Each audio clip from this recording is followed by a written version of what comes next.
Honda, Drama, Lil Mama, Donda. Ho, when's that rap album coming out, Spencer boy? Okay, we've got a little bit of drama here, some news for you boys. So, Ken Roczen and Honda have quote-unquote parted ways.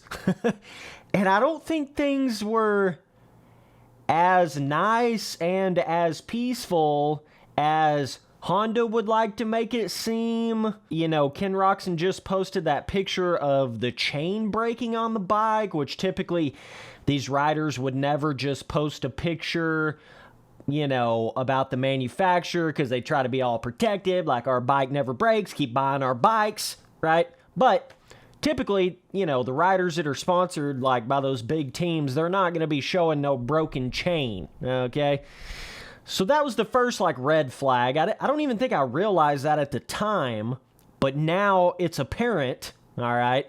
And it's one of those things where Honda's basically saying that, well, we had it in the contract and all that to have Ken Roczen in 2023 Supercross, but there was a stipulation in it where he couldn't race the World Supercross Series. So that's where the big confusion's coming from. It's like people are wondering why Honda, or they're thinking that Honda didn't want to keep Ken Roczen, or why would Ken Roczen be the one to be choosing to leave? But basically, it's a situation of Roczen was wanting to race the World Supercross. I don't know. There's some crazy shit going on with that where, like, the AMA Supercross and the World Supercross are, like, getting real competitive somehow. All of a sudden, you know, the laundry list of names have you been seeing of these dudes that are already signed up to race this World Supercross? Well, apparently, these bigger teams within AMA normal Supercross are completely restricting any of the riders from racing World Supercross. So there's like this weird thing going on here. Definitely let me know down in the comments what you guys think about this. But yeah, this is basically the end for Roczen. Sadly, that's what this seems to be. I'm not really sure what he's doing next. It would be super hard to imagine he would be able to get some other factory level ride like in the AMA series at this point. Just with the fact that I feel like Roczen has, at this point now, there's been like 3 years here where he's basically just proved the same thing over and over and over. It's like he'll do good at the start of the series. He might get a couple of wins, but then whatever all these mysterious physical ailments that he has, or whatever the hell it is, you know, nagging injury stuff. I mean, there's a lot of things it could be, but whatever it is, it's pretty much making Roczen totally fall flat by the middle and the end of the series. He's done that for pretty much 3 years now. You know, after he got over the big arm injury and then he got over the re-injure to the arm injury. I'm sure Honda is probably also looking at this like, you know, like, okay, we've kind of given Ken Roczen his chance. He's not really going to be like the leader of this team anymore. Sexton has basically turned into that unless Sexton tries to go somewhere else. I think that would be pretty foolish at this point. Sexton definitely needs to just stay where he's at, and Honda needs to do whatever they can to keep Sexton where he's at. You know what I mean? Especially for outdoors. I mean, he's already proven like he's gonna be up there in outdoors. There's just no question about it. Bro been sipping his tea, you know what I'm saying?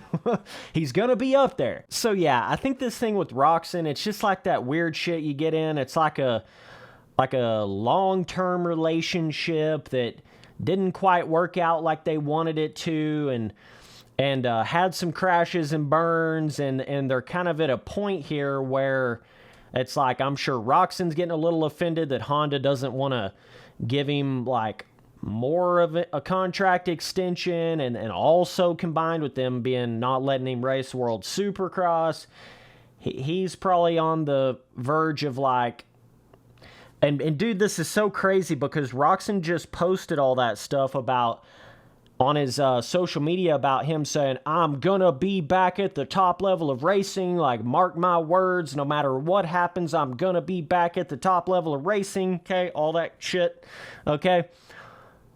But boy, it's going to be tough now. I mean, he may be able to go over to the World Supercross and dominate, but, like, I'm not sure how much that's really going to be out there on TV and things. Like, I don't know to the level it's going to be, right? But as far as AMA Supercross, we may never see Roczen again. You know what I mean, though?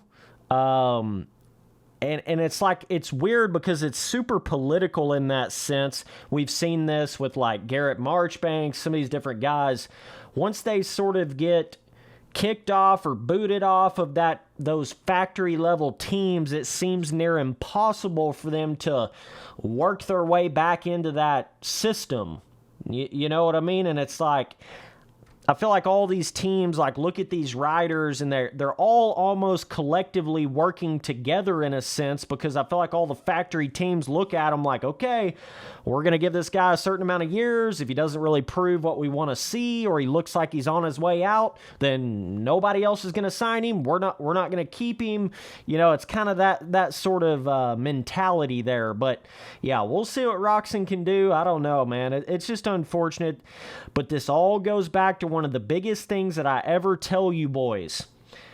These injuries ain't no joke in motocross and supercross. Roczen, without those injuries that he had, boy, you never know what he could have done. You remember how fast he looked on that fucking, that Suzuki he was on? I think he won an outdoor title on it, and he looked really good in Supercross, you know? And even when he first got on the Honda, he looked amazing. But, again, all it takes is one little slip up, one little pushing it too hard, or whatever at any point in time when any of us are on the track. And that could be the end of your career, or basically the end of your career. You're just going to die off slowly. You know what I mean? Adam Cincerillo's still dealing with his injuries. He's not been able to do anywhere near what he's needed to do in the 450 class to stay in this shit. He's going to have to prove something big.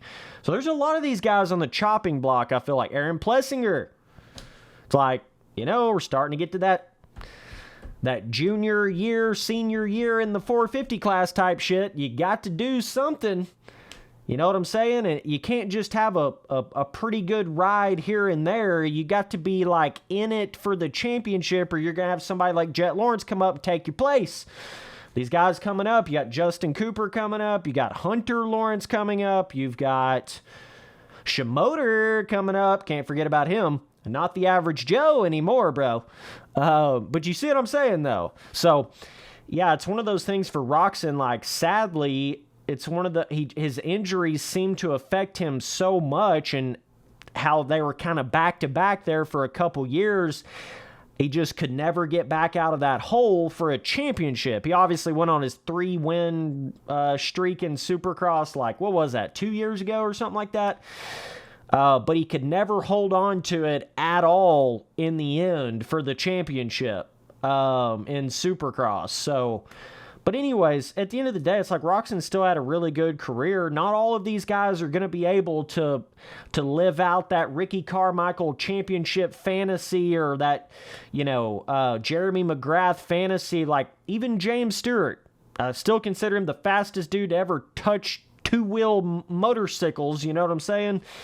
But, like, he only has 2 450 Supercross championships.